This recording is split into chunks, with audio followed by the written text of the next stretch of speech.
Hello students, स्वागत है आप सभी का एजुकेशन वर्जी अड्डे क्लासेस में। वेदिक आप सभी के लिए लाया हूँ मोस्ट इम्पोर्टेंट प्रश्न, जिनमें से हम लोग का रहेगा टोटल 30 प्रश्न, 15 जीके का रहेगा और 15 जीएस का। ठीक है, तो ये अग्निवीर के लिए बिल्कुल है। ठीक है, जीडी, ट्रेडमैन, डब्ल्यूएमपी और जो भी किसी एग्जाम का तैयारी कर रहे हैं। ठीक है बच्चों, तो 30 प्रश्न में से आप लोग ईमानदारी पूर्वक से बताना कि इन 30 में से आपका लास्ट में कितना सही हुआ है। ठीक है, तो चलो हम लोग शुरू करते हैं।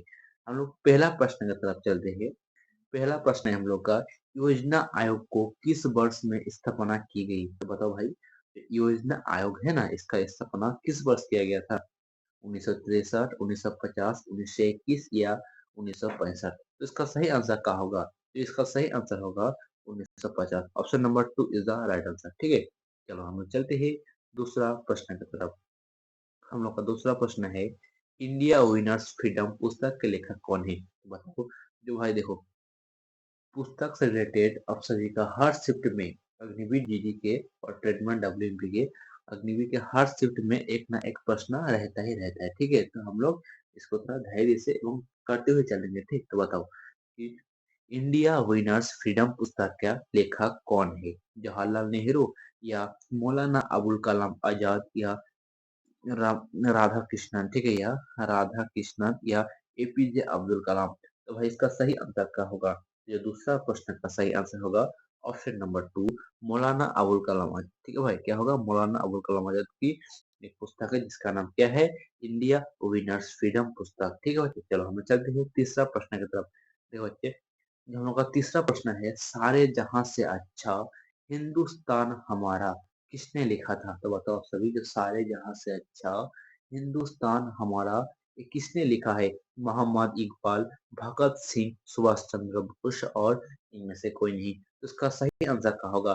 किसने कहा था कि दिल्ली चलो का नारा किसने दिया था? और किसने बोला था कि तुम मुझे खून दो मैं तुम्हें आजादी दूंगा? ये बोला था सुभाष चंद्र बोस ने। ठीक है, और इसका सही आंसर क्या होगा? सारे जहां से अच्छा किसने कहा था भाई? तो इसका जो सही आंसर होगा ऑप्शन नंबर 1, मोहम्मद इकबाल। ठीक है, क्या होगा? मोहम्मद इकबाल। चलो हम चलते हैं अभी चौथा प्रश्न की तरफ। चौथा प्रश्न है हम लोग का, मोहनजोदड़ो स्थित है। तो भाई बताओ सब, जो मोहनजोदड़ो है ये कहाँ स्थित है? सिंध में, भारत में, श्रीलंका में या इनमें से कोई नहीं? जो वर्तमान में भाई वो तो पाकिस्तान में है, और कहाँ पर? सिंध में। ठीक है, क्या होगा? Option number 1 is the right answer, जिसका टाइपिंग मिस्टेक है, सिंध होगा। ठीक है, ऑप्शन में पाकिस्तान में है तो पाकिस्तान में क्यों? पाकिस्तान में ही सिंध है। ठीक है ना भाई, चलो हम चलते हैं अभी पांचवा प्रश्न की तरफ। पांचवा प्रश्न की तरफ चलते हैं। पांचवा प्रश्न है, WHO का पूरा नाम क्या है? तब सब बताओ, WHO का पूरा नाम क्या है? क्या होगा? World world health organisation, world hunter organisation या दोनों या इनमें से कोई नहीं?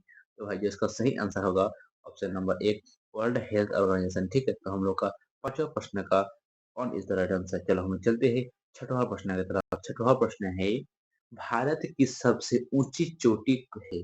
तो बताओ, भारत की सबसे ऊंची चोटी कौन सी है?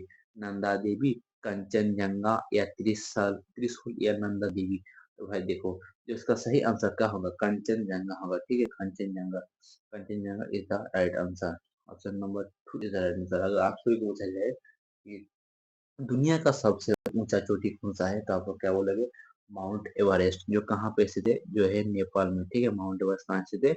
जो है नेपाल में। ठीक है, चलो हम चलते हैं अभी सातवां प्रश्न की तरफ। सातवां प्रश्न है, अक्सर अवार्ड किस खेल से संबंधित है? सर बच्चा, अक्सर अवार्ड किस लिए दिया जाता है? देखो, मैंने दूसरे क्लास में, मेरा पहला क्लास में भी बताया था आप सभी को कि अक्सर पुरस्कार किसे दिया जाता है, किस लिए दिया जाता है। ठीक है, और कौन से क्षेत्र में दिया जाता है? तो भाई बताओ सभी, जो अक्सर अवार्ड है एक किस क्षेत्र में दिया जाता है? खेल या फिल्म, दोनों? तो देख भाई, इसका जो सही आंसर होगा फिल्म होगा। ठीक है, फिल्म नहीं फिल्म होगा। ठीक है, option number 2 is the right answer. चलो हम चलते हैं अभी आठवां प्रश्न की तरफ। आठवां प्रश्न हम लोग का, मादर टेरेसा को नोबेल पुरस्कार कब दिया गया?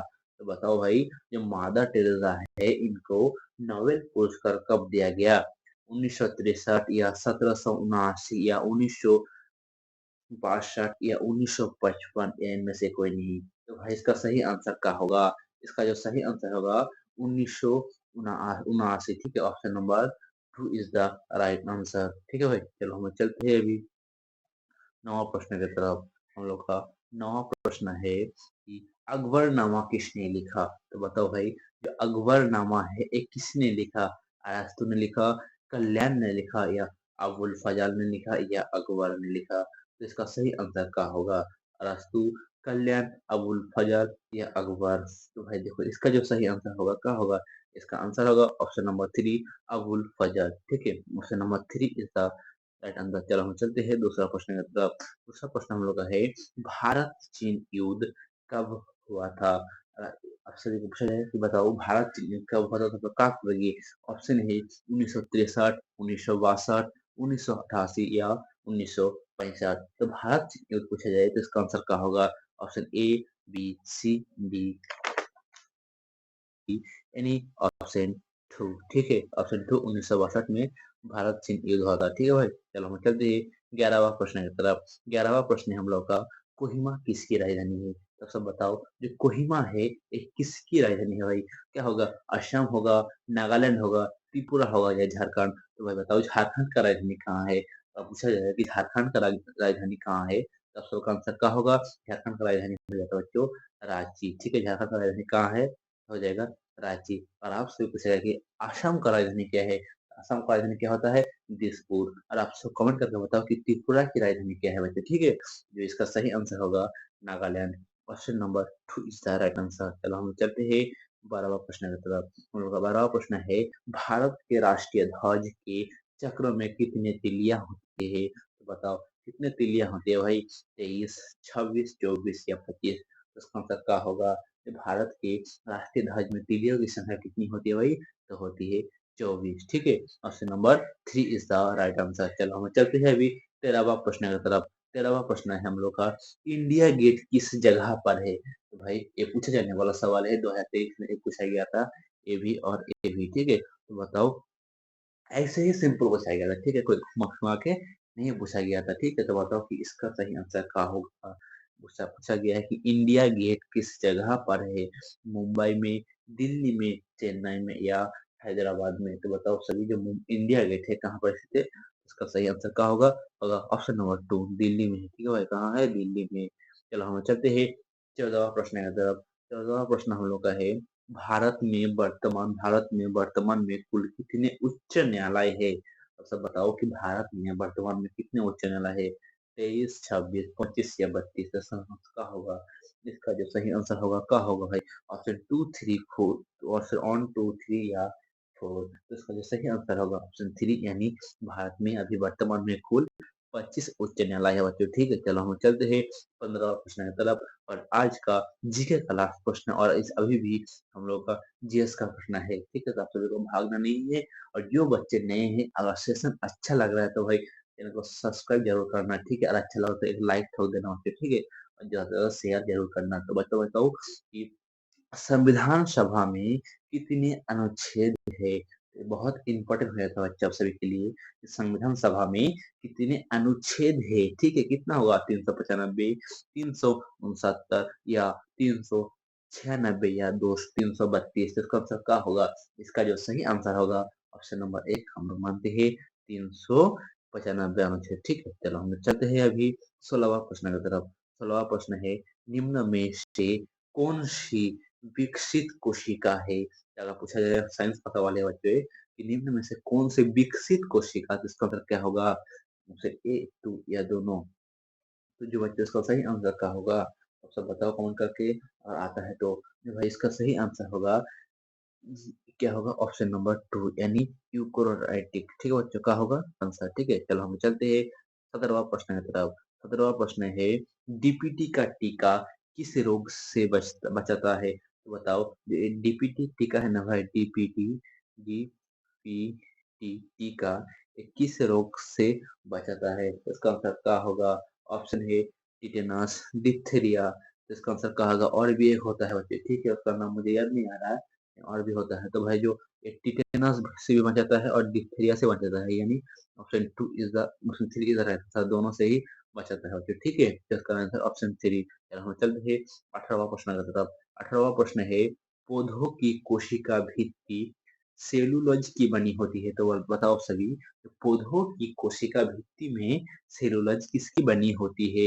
एक एमोनियो अम्ल का या एक पोलियोसेकेराइड का या एक प्रोटीन या इनमें से कोई नहीं। तो इसका जो सही आंसर होगा क्या होगा भाई, तो बताओ सभी, इसका सही आंसर क्या होगा? तो इसका सही आंसर होगा कि एक पोलियोसेकेराइड का। ठीक है, option number 2 is the right answer. एक पोलियोसेकेराइड का होगा। ठीक है, एक पोलियोसेकेराइड का होगा। Option 2 is the right answer. तो हम चलते हैं 19वां प्रश्न की तरफ। 19वां प्रश्न है क्या डिनियम पद्धति के जनक कौन है? तो बताओ बच्चों, ये पूछा गया सवाल है आप सभी का, 2024 में ही पूछा गया है। ठीक है, बताओ कि डिनियम पद्धति के जनक कौन है? अरस्तु, रॉबर्ट हुक या लिनियस या इनमें से कोई नहीं। तो इसका सही आंसर क्या होगा भाई? जो डिनियम पद्धति के लेखक है कौन है? सही बच्चों, जनक है कौन है? तो वही हो जाएगा बच्चों लिनियस, यानी option number 3 is the right answer. ठीक है भाई, चलो हम चलते हैं दूसरा प्रश्न की तरफ। Option number 3 is the right answer. और चलते हैं दूसरा प्रश्न की तरफ। दूसरा प्रश्न है हम लोग का 20वां प्रश्न कि जीवन विज्ञान के पिता कौन है? जीवाणु विज्ञान के कौन पिता है भाई? बताओ इसका आंसर क्या होगा? रुकने में, जो हम लोग का होता है जीवाणु विज्ञान। ठीक है, पूछा गया आप सभी का, जीवाणु विज्ञान के पिता कौन है? क्या होगा? लुवेनहॉक, केपलर, अरस्तु या लिनियस। तो इसका सही आंसर क्या होगा भाई? ऑप्शन ए, 2, 3 या 4। तो इसका जो सही आंसर होगा क्या होगा? Leeuwenhoek. Option one is the right answer. ठीक है भाई, क्या होगा? Option one is the right answer. जीवाणु विज्ञान के जनक कौन है भाई? क्या पूछा गया सही का? रुकिए एक मिनट। जीवाणु जीवाणु विज्ञान के जनक कौन है अगर पूछा जाए तो इसका आंसर होगा ऑप्शन एक, यानी लोवेनहॉक। ठीक है, लोवेनहॉक। चलो हम चलते हैं अभी 21वां प्रश्न की तरफ। 21वां प्रश्न है राइबोसोम होता है, तो बताओ राइबोसोम क्या होता है? डीएनए, आरएनए दोनों या इनमें से कोई नहीं। तो बच्चों, जो राइबोसोम होता है ना, ये होता है RNA. Option 2 is the right answer. ठीक है, अगर पूछा जाए कि राइबोसोम क्या होता है तो बोलना आरएनए होता है। Option 2 is the right answer. चलो हम चलते हैं अभी 22वां प्रश्न की तरफ। 22वां प्रश्न है फेफड़ों को ढकने वाला आवरण कहलाता है। अगर आप सभी लोग ऐसे भी घुमा कर पूछ सकता है कि झिल्ली, इसको हम लोग झिल्ली भी कहते हैं। ठीक है, जो हम लोग का फेफड़ा होता है ना, यानी लीवर जो ढांके होते हैं, उस झिल्ली को, इसको झिल्ली भी कहा जाता है। आप सभी को घुमा के पूछा गया है कि आवरण। ठीक है, तो आपको घबराना नहीं है। और सब बताओ, जो फेफड़ों को ढकने वाला, यानी लीवर को ढकने वाला आवरण क्या कहलाता है? यूरोक्रोम या पिस्ट या इनमें से कोई नहीं। तो भाई जब प्लूरा है, प्लूरा। ठीक है, इसका होगा प्लूरा। तो इसका सही आंसर होगा ऑप्शन ए, प्लूरा। ठीक है बच्चों, क्या होगा? फेफड़ों को ढकने वाला आवर्तन क्या कहलाता है? तो कहलाता है प्लूरा। ठीक है, तो हम चलते हैं 23वां प्रश्न की तरफ। 23वां प्रश्न है हम लोग का, मूत्र का पीला रंग किसके उपस्थिति के कारण होता है? तो बच्चे बताओ कि मूत्रों का पीला रंग किसकी उपस्थिति के कारण होता है? तो भाई देखो, साइंस का इस आसान सवाल है इस क्लास का। ठीक है, लेकिन साइंस में आपसे 15 में से अगर 8 भी सही हो रहा है ना भाई, तो बहुत अच्छा है। अगर 8 भी सही हो रहा है ना तो अच्छा है, क्योंकि साइंस में बहुत डीपली बुझाया जाता है। ठीक है, और हम लोग डीपली पढ़ाएंगे। पिछले वर्ष का जो एग्जाम गया ना भाई, 15 में से बच्चे ने लगभग 7, 6, 8 ही कर पाए। साइंस का इतना मजबूत पूछा गया था बच्चों। ठीक है ना, तो बताओ इसका सही आंसर क्या होगा? हम लोग का मूत्र का पीला रंग किसकी उपस्थिति के कारण होता है? पित्त, यूरिक्रॉम या नासिक या इनमें से कोई नहीं। तो भाई जी इसका सही आंसर होगा क्या होगा? तो यूरिक्रॉम होगा। ठीक है, option 2 is the right answer. चलो हम लोग चलते हैं 24वां प्रश्न की तरफ। 24वां प्रश्न हम लोग का है अम्ल होता है, तो अम्ल क्या होता है भाई? प्रोटीन एच प्लस दाता, प्रोटीन एच प्लस या दोनों या इनमें से कोई नहीं। तो भाई जो अम्ल होता है ना, ये क्या होता है? ये होता है प्रोटीन एच प्लस दाता, यानी option A is the right answer. ठीक है भाई, चलो हम चलते हैं 26वां प्रश्न की तरफ। हम लोग का 26वां प्रश्न है भारत की राजधानी दिल्ली कब हुई? तो बताओ कि भारत की राजधानी पहले कहाँ था भाई? तो पहले था कलकत्ता। ठीक है भाई, पहले कहाँ था? तो पहले था कलकत्ता। ठीक है, और कब दिल्ली बनी, यानी नई दिल्ली कब बनी? तो भाई देखो 1911 में जो है ना, ये नई दिल्ली बनी है। ठीक है, option number 2 is the right answer. चलो हम चलते हैं 27वां प्रश्न की तरफ।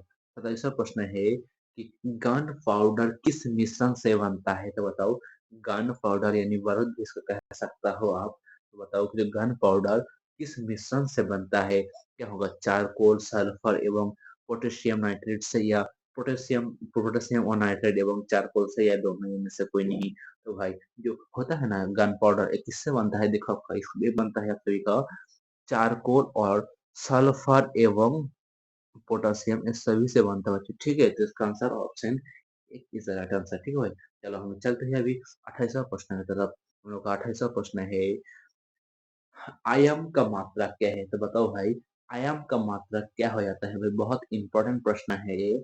आयाम का मात्रा क्या है? एम या एम पर एस या एच टू या के? तो जो आयाम का मात्रा है क्या होगा भाई? बताओ सभी कमेंट करके।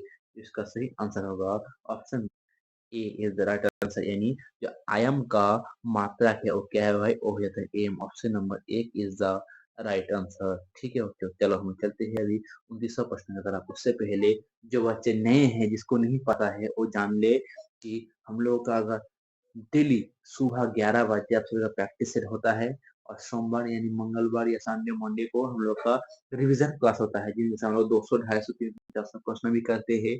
और डेली दोपहर 2 बजे, यानी हालांकि 2 दिन से नहीं हो रहा है, लेकिन 2 बजे आप सभी का मैथ क्लास होता है बच्चों, ठीक है। तो आप लोग जुड़िए और अपना तैयारी को बेहतरीन से कीजिए। अगली बार में, इस साल में आप सभी को सिलेक्शन लेना है, तो ठीक है भाई। तो अपना एग्जाम के पहले दिन तक हमारे साथ जुड़ी रहिए, और आके बताना कि आपका पेपर कैसे गया। अगर ना गए ना, तो मैं क्या बताऊं, ठीक है भाई। तो बहुत ही अच्छा कंटेंट चल रहा है आप सभी के लिए, और आप लोग आओ जुड़ो और अपना तैयारी को अच्छे से करो, ठीक है भाई। चलो हम लोग चलते ही 28वां प्रश्न का राइट आंसर हो गया ऑप्शन नंबर एक, ठीक है भाई। चलो 29वां प्रश्न है हम लोग का है कि निम्नलिखित में से कौन सा फल पकाने में सहायता करता है? तो बताओ आप सभी, जो फल पकाने में सहायता कौन करता है? ऑक्सीजन करता है, मीथेन करता है, या एलिथीन करता है, या इनमें से कोई नहीं? तो भाई इसका सही आंसर क्या होगा? ऑक्सीजन, मीथेन, एलिथीन, या इनमें से कोई नहीं? तो जो हम लोग का 29वां प्रश्न का सही आंसर होगा, ये होगा एलिथीन, ठीक है बच्चों। कितना है? ऑप्शन नंबर थ्री का आंसर थ्री होगा। ऑप्शन नंबर 29वां का राइट आंसर थ्री। तो बच्चों मैं एक बात बता रहा हूँ आप सभी को, साइंस का इस साल यानी 2024 में जो पूछा गया साल में बहुत हार्ड था बच्चों, ठीक है। 2023 में भी बहुत हार्ड था।